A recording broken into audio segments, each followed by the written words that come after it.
Bien dans son job, avec Sagid Talentsoft, la solution intégrée de gestion des talents.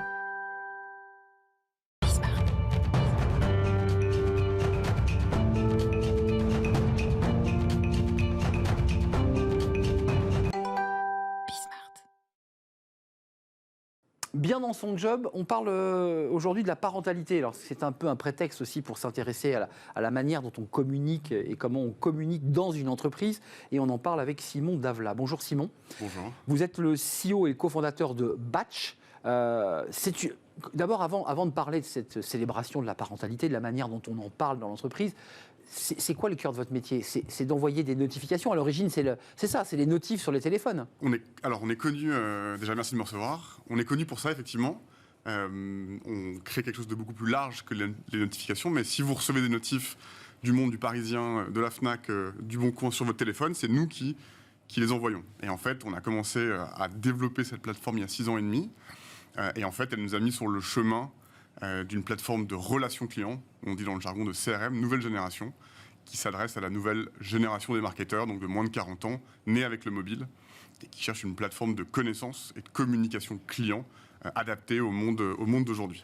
Pour ce qui est du Parisien et des titres que vous avez cités, déjà vous êtes une coquille vide, c'est le Parisien qui va nourrir de son contenu et s'appuyer sur votre plateforme, on est d'accord? Absolument, nous on fait l'intelligence de la data et ensuite l'envoi des messages. On envoie 500 milliards de messages par an à plus de 500 millions de personnes, d'individus, qui sont elles-mêmes lectrices ou clientes des applications et sites de nos propres clients.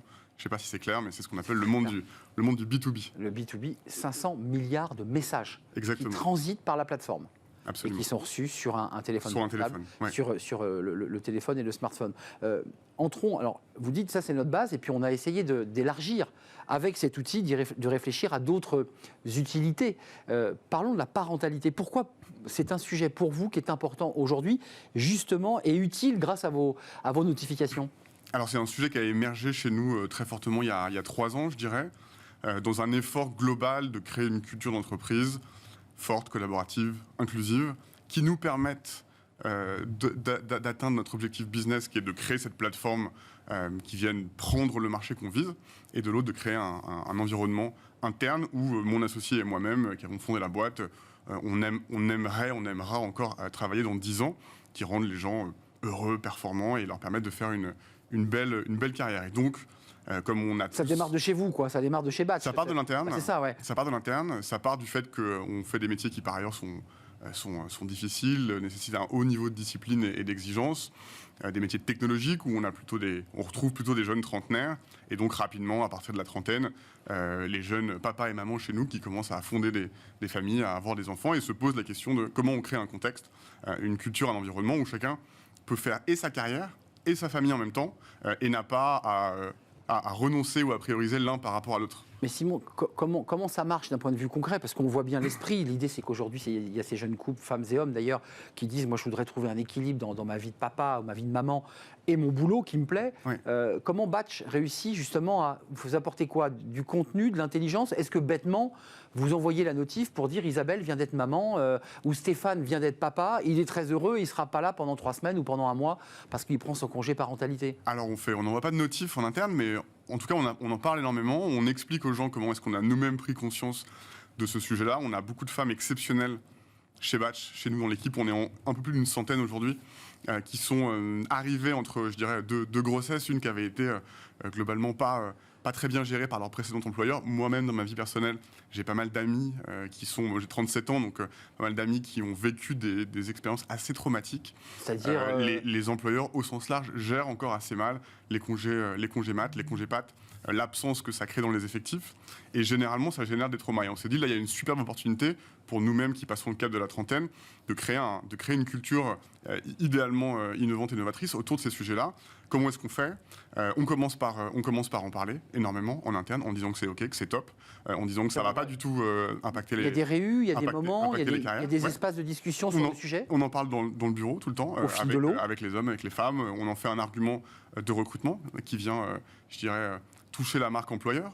On faisait partie des premières sociétés à avoir rejoint le mouvement du Parental Act allongeant le congé second conjoint de 2 à 4 semaines.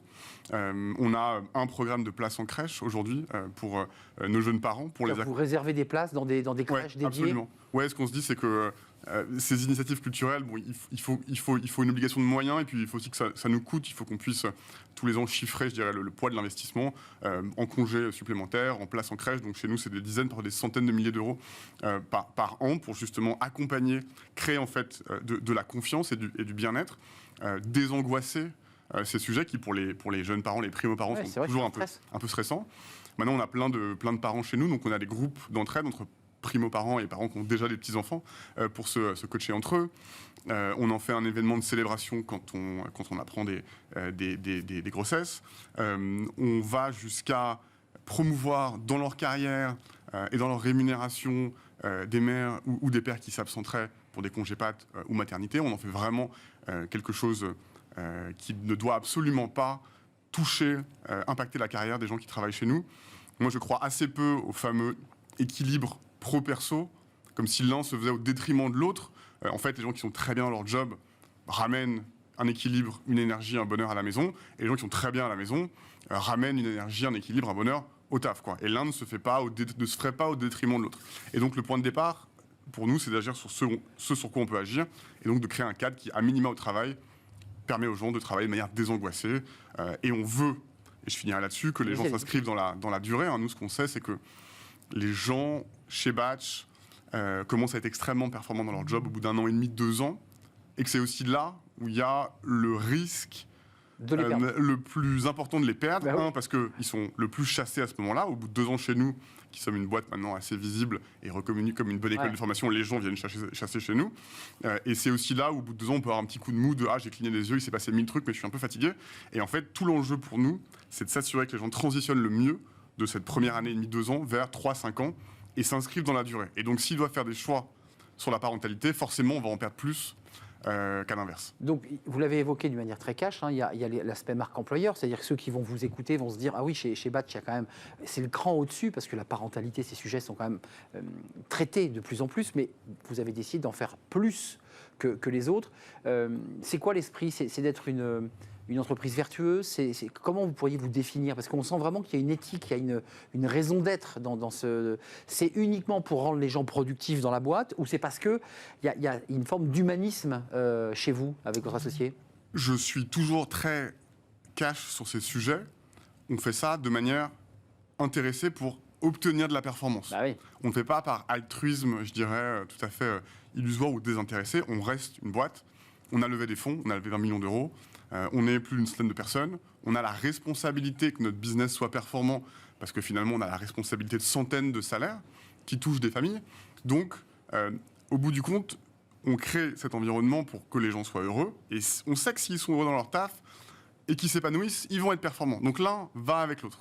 Vous avez des retours, vous avez, j'imagine, des questionnaires envoyés aux collaborateurs, aux femmes, aux hommes, sur ces sujets et sur les autres, parce qu'il y a le débat de la flexibilité, il y a le débat du télétravail, il y a le débat « je veux travailler à la maison ». Ces débats-là sont posés, évidemment, devant vous. Mais qu'est-ce qui ressort de toutes ces études ou de ces questionnaires que vous envoyez aux salariés ? Qu'est-ce qui ressort? Alors, ça dépend. Je dirais qu'on a une grosse équipe RH. Un des 3 grands enjeux de notre levée de fonds de 20 millions d'euros l'an dernier, c'était évidemment l'expansion internationale, business, le produit, mais la culture en priorité. Une équipe RH, des gens au service des gens chez nous. On fait énormément de sondages. On fait les sondages Happy at Work tous les ans, notamment, qui viennent questionner toutes les équipes sur justement l'équilibre, le niveau d'engagement, l'impression de progresser dans sa carrière, la relation managériale, la mission de la boîte, le bien-être. Donc, qu'est-ce qu'il en ressort? J'ai envie de dire 1000 choses. Le parti pris, c'est de se dire qu'on ne peut améliorer que ce qu'on mesure. Un des effets positifs, par exemple, de la parentalité, ça a été de nous aider à féminiser énormément la société, qui était plutôt une équipe, une boîte de commerciaux et d'ingénieurs. Vous avez attiré des femmes qui se sont dit, mais là, il y a un espace où je peux m'épanouir. Absolument. La parentalité, ça a été on en a fait un cheval de bataille parce que ça nous a permis de parler à tout le monde, jeunes parents, mais davantage au cœur des femmes, j'espère.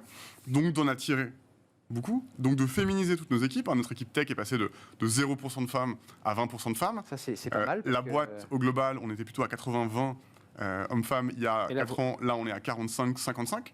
Et donc, ces efforts, ces investissements sur la parentalité pour de la performance qui crée de la parité, crée de la diversité, et donc, à nouveau, un environnement où se fait de l'émulation, les gens seront heureux de travailler parce que personne ne veut bosser dans une boîte où il y a que des mecs ou que des meufs. Les gens veulent travailler dans des boîtes où il y a un bon équilibre, une émulation.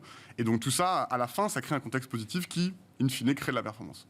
Donc vous êtes un chef d'entreprise, vous vous définissez encore comme un start-upper, parce qu'il y a quand même un esprit un peu start-upper, où vous dites maintenant, on a 100 collaborateurs et on est devenu grand, quoi. On est des adultes, c'est fini les start-up. Alors, vous connaissez la citation de Jeff Bezos, It's always day one, il faut essayer de garder cet état d'esprit Vous l'avez quand où vous on vous envisage, comme ça. j'essaie de le conserver, on essaie de garder cet état d'esprit où il faut arriver le matin au boulot et se dire, ok, tout est possible, c'est le premier jour, on peut encore inventer, on peut encore créer. Il faut le faire de manière plus structurée, mais par ailleurs, on a plus de moyens, on a aussi plus de responsabilités parce que plus de gens dépendent sur nous, notre équipe, nos investisseurs, nos clients qui se servent de la plateforme. Donc, on essaie de garder cet état d'esprit start-up et je pense qu'on a jusqu'à présent pas trop mal réussi à le garder et surtout à le transmettre à des gens qui nous rejoignent. Vous êtes passionné en tout cas, Simon Davlat. Oui, je suis absolument passionné par le projet culturel. Le projet culturel, l'équipe et la qualité extrême de l'équipe qu'on a réussi à attirer et qu'on essaie de garder chez nous et à qui on a confié les clés de la boîte aujourd'hui. Moi, c'est mon driver, c'est mon motif, c'est mon élément de motivation numéro 1 aujourd'hui dans le projet. C'est vraiment l'équipe et le projet humain et culturel. Ouais. Et la joie ou en tout cas le bien-être, sans parler de joie, que vous générez aussi à l'intérieur de votre boîte, qui est plus une start-up. Vous êtes d'accord ? Je ne sais pas ce que veut dire start-up. Je pense que start-up, c'est pas un nombre d'employés, c'est évidemment un état d'esprit. Et on est d'accord. Merci Simon Davlat. Merci à vous. CEO, cofondateur de Batch. Allez donc jeter un œil parce que la description qu'il fait de son entreprise, de sa start-up, c'est plutôt effectivement très attractif et intéressant, et pour les femmes notamment. Merci de nous avoir rendu visite et bon vent. Notre rubrique, comme chaque semaine, vous la connaissez, c'est le livre de Smart Job. On parle de la clarification. Alors c'est un mot de vocabulaire évidemment que vous connaissez, mais là vous allez voir, il a une définition psy pour les coachs notamment, et on en parle avec l'auteur justement d'un livre sur ce sujet.